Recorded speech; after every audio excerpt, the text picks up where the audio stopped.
Welcome to this brief overview of how to create budgets using Synoptix. The first thing to realize is that there are many ways to create budgets. I'm going to start with an overview of what you might do using a typical spreadsheet, and then discuss how you do the same thing with Synoptix. Let's start with a very simple budgeting spreadsheet. In this sample, you certainly wouldn't use all these capabilities for any individual budget. They're just here to give you some things to think about. For our purposes, we want a budget number for January, in this case, Department 1 of year 2015. How we get that with this individual spreadsheet may vary drastically depending on what you're doing. What we have are examples of some things that might come into play if you're creating a budget number for January. Some of the things that might fall into a budget number might be something like full-time equivalents, maybe the number of orders that you've received, perhaps inventory turns or adjustments for salaries or inflation or currency conversions, or you might have actual GL balances that may come into play. At any rate, you might have some of these types of drivers, and you might have simple budgets where you simply have a GL account number, and it just says GL link here. Typically, this would be a balance from a GL account number, and you may have a simple calculation, like if we want to increase the budget by 10% or something like that. So they can be very simple or they can be very complex. A CFO or an accountant would typically create this type of spreadsheet by simply typing in these balances. In this case, let's say we're using the GL account number of sales. They would run a report in their ERP package to find out what those balances are and input those balances. They would then take this information and do it on a department by department basis. They would save it for various departments. They would distribute it to the department heads, who would then massage it or modify it. Then they might return it to the CFO or controller, who would then take this information and combine it together to create a master budget. As you can imagine, this would be a much easier process if you could just create this sheet and have many of these numbers automatically fill in. For example, you might have historical full-time equivalents from last year, or the number of orders you received. If you deal with inventory turns, you could include those. If you could have that historical information from your GL fill in automatically for you, it would certainly make this whole process far easier. So that's where we started with Synoptix. We decided we would mimic the process that is happening traditionally with most companies. I'm going to go over to a simple budgeting report that I've created in Synoptix. Remember the spreadsheet that I just had on the screen. I have a simple set of values here for my sales or revenue of motorboats. And I've got last year's January, February, March, April, May, on through December. Because of the capabilities of Synoptix, you can actually bring this information directly into this report very easily. I have a simple multiplier in this case, which is hard-coded in, just like you would have in the other spreadsheet. And then down here I have an actual budget number, and that budget number is simply saying this is equal to cell B6, which is my last year historical number, times by 1.1. to get my current year's budget. So this is a very simple scenario that you can use to actually create your budgets. One thing Synoptix has that a spreadsheet doesn't have. Over on the right-hand side, when I click on this budget cell, you'll notice I have an account number. So this is actually creating a budget for account 4005.01, and it's creating it for period 1. In other words, this has the ability to intelligently attach itself to a particular value. Now, this is a very simple example, but it could be a much more difficult or more complex scenario. For example, let's say you wanted full-time equivalents. Synoptix will give you the ability to do that sort of thing, as well as using numeric type cells.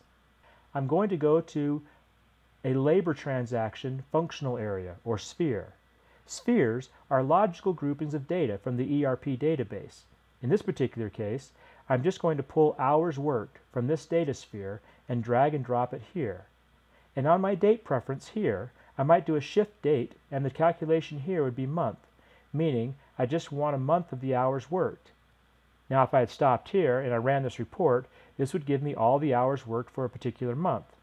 But that doesn't necessarily give me a full-time equivalent, so what I can do is say this cell is equal to that cell divided by 40 here in cell 16, which could give me roughly a full-time equivalent assuming that it was a 40-hour work week.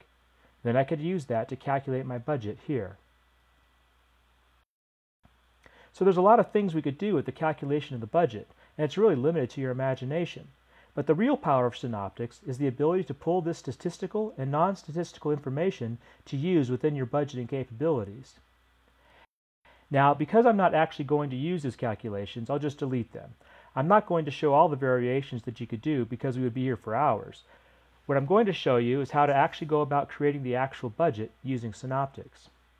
Right now, for January, I just have one cell for account number 4005.01 for period 1, and really that's all it's doing is taking the historical January number, multiplying it by 1.1, and giving me a value here.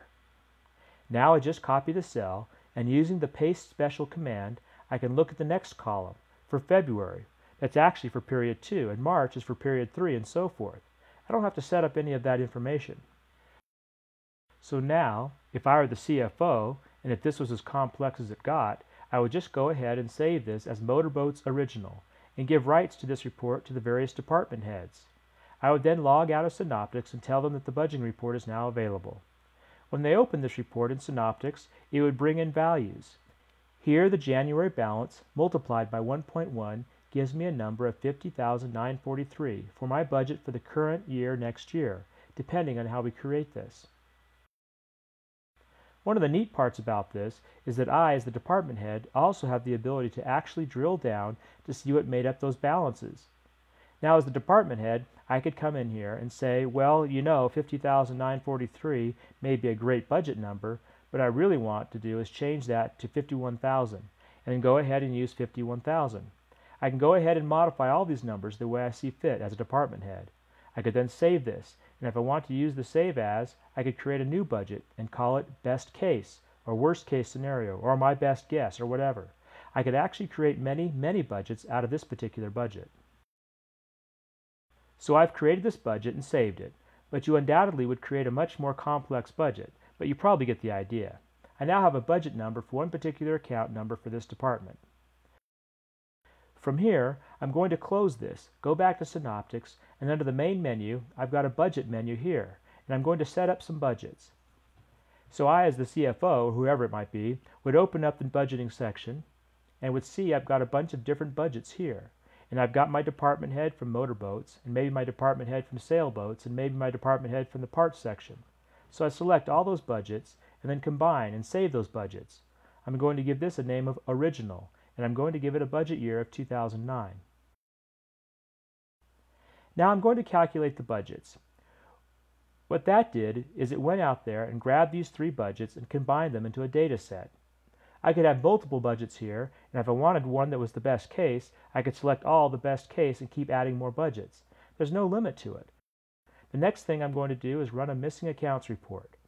What the missing account report does is it allows me to look through my chart of accounts and see which account numbers I have.